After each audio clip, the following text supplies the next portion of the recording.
सज्जनगढ़ अभ्यारण्य के पास 500 metre eco sensitive area में जहां कोई भी कंस्ट्रक्शन नहीं हो सकता है, वहां भू माफियाओं ने आवासीय प्लानिंग काटकर धड़ल्ले से प्लॉट बेचने का काम शुरू कर दिया है। गुलशन विहार के नाम से गोरेला पंचायत में यह आवासीय प्लान बिक रहा है। वन विभाग के अधिकारियों ने यूआईटी और जिला प्रशासन को इसके बारे में शिकायत की, लेकिन जिम्मेदार पटवारी से लेकर यूआईटी के अधिकारी, तहसीलदार सब मौन है। रसूखदार भू माफियाओं का खुला खेल। गोरेला में बस रहा अवैध गुलशन विहार, इको सेंसिटिव जोन में काटा आवासीय प्लान। सज्जनगढ़ अभ्यारण्य के 500 मीटर तक नो कंस्ट्रक्शन जोन, हरियाली उजाड़ बना रहे सड़कें, काटे प्लॉट। वन विभाग की आपत्ति डाली ठंडे बस्ते में। यूआईटी और तहसीलदार बैठे हैं मौन, प्लॉट खरीदने वालों को होगी परेशानी। भूमाफियाओं के खेल से सज्जनगढ़ इको सेंसिटिव जोन की धज्जियां उड़ा दी गई हैं। गोरेला में शुक्रवार को न्यूज 91 की टीम ने जब इस प्लानिंग एरिया का जायजा लिया तो वहां धड़ल्ले से सड़कें बनाने का काम चल रहा था। कैमरे को देखकर मजदूर भागने लगे, गाड़ियों को मौके से हटाने का काम शुरू हो गया। बताया जा रहा है कि करीब 20 बीघा कृषि भूमि पर गुलशन विहार आवासीय प्लानिंग की गई है। सज्जनगढ़ अभ्यारण्य से सटी हुई इस जमीन पर कंस्ट्रक्शन नियमों के अनुसार नहीं हो सकता है, लेकिन रसूख के दम पर भू कारोबारी यह काम करने में जुटे हुए हैं। वन विभाग को जब इस बारे में पहले सूचना मिली तो 1.5 माह पहले उन्होंने इसकी चिट्ठी लिखी थी, तब काम रुक गया था, लेकिन उसके बाद फिर से भू कारोबारियों ने यह काम शुरू कर दिया। एक समय ऐसा था जब सज्जनगढ़ से सटी जमीन पर हरियाली खूब दिखती थी, लेकिन नीम को छोड़कर तमाम पेड़ों को भू माफियाओं ने काट डाला। शुक्रवार को कलेक्टर और यूआईटी चेयरमैन चेतन राम देवड़ा को इस मामले में शिकायत की तो उन्होंने तत्काल गूगल मैप लोकेशन मांगते हुए अधिकारियों को मौके पर भेजा और काम को रुकवा दिया। आप देख सकते हैं कि कैसे बिना अनुमति के आवासीय प्लान को बेचकर माफिया चांदी कूटने में लगे हुए हैं। न्यूज 91 को देखकर मजदूरों को मौके से हटाया गया। गांव वालों ने इस मामले में पहले भी शिकायत की, लेकिन उनकी बात को दबा दिया गया। अभ्यारण्य के पास मंदिर के निर्माण को लेकर जब ग्रामीणों ने काम करना चाहा तो वन विभाग ने उन्हें नियमों का हवाला देकर रोक दिया, लेकिन जब उन्हीं ग्रामीणों ने इस आवासीय प्लान में बन रही सड़क निर्माण कार्यों पर सवाल खड़ा किया तो जिम्मेदार मौन हो गए।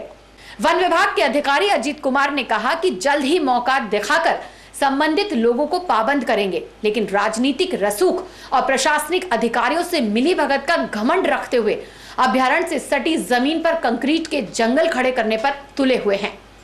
मौके पर पहुंचे विनोद दलाल ने बताया कि वह केवल साफ सफाई कर रहे हैं, लेकिन स्थिति यह है कि पूरा प्लान बन चुका है, जहां आने वाले समय में प्लॉट बिकेंगे और मकान बन जाएंगे।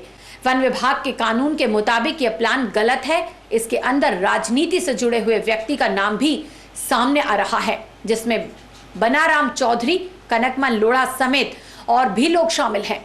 इको सेंसिटिव जोन में आवासीय प्लान वह भी बिना यूआईटी के अनुमति के बेचने की तैयारी है और तहसीलदार, वन अधिकारी मौन है। उदयपुर में भूमाफियाओं और भ्रष्ट अधिकारियों की मिलीभगत के चलते कानूनों की धज्जियां उड़ाने का काम लगातार जारी है। हम इस वक्त मौजूद हैं गोरेला गांव में, जहां पर सज्जनगढ़ की पहाड़ी से लगी हुई करीब 22 बीघा ज़मीन पर प्लॉटिंग करके उसे बेचने की तैयारी की जा रही है। बताया जा रहा है कि ये ज़मीन इको सेंसिटिव जोन है और पहाड़ी से लगा हुआ करीब 300 मीटर एरिया एयर स्पेस जो है वो नो कंस्ट्रक्शन जोन है। ऐसे में अगर इस जगह पे कंस्ट्रक्शन किया जाता है तो न सिर्फ जंगलात ख़त्म होगा, यहाँ रहने वाले जो जंगली जानवर हैं उन्हें परेशानी होगी, साथ ही अब तक यहाँ रहने वाले गांव के लोगों को इस ज़मीन से एक छोटा सा पेड़ तोड़ने पर जेल भेजा जाता था। उनके मन में खटास पैदा हो गई कि हमें इस ज़मीन से कभी एक डाली तोड़ने की इजाज़त नहीं दी गई और अब इस ज़मीन पर लगे हुए विलायती बबूल के सारे पेड़ साफ़ कर दिए गए हैं। हम न्यूज़ 91 की टीम जब यहाँ पर पहुँची तो यहाँ कंस्ट्रक्शन का काम जारी था। सैकड़ों की तादाद में लेबर जो है वो कंस्ट्रक्शन के काम में लगी हुई थी, लेकिन टीम के पहुंचने के बाद सभी को यहां से भगा दिया गया और इससे जुड़े हुए एक शख्स ने अपना नाम नहीं लेने की शर्त पर बताया कि वो इस ज़मीन को सिर्फ डेवलप कर रहे हैं, इसे बेचने का फ़िलहाल कोई इरादा नहीं है। लेकिन न्यूज़ 91 के पास जो दस्तावेज़ मौजूद है वो चीख के बयान कर रहे हैं कि इस ज़मीन पर प्लॉटिंग की जा रही है। प्लॉट सेल किए जा रहे हैं और ऐसे में अगर यहाँ पर निर्माण होता है तो कहीं ना कहीं कानून की धज्जियाँ उड़ेंगी और उन भ्रष्ट अधिकारियों का एक बार फिर बोलबाला होगा। टीम न्यूज़ 91 गोरेला गांव उदयपुर।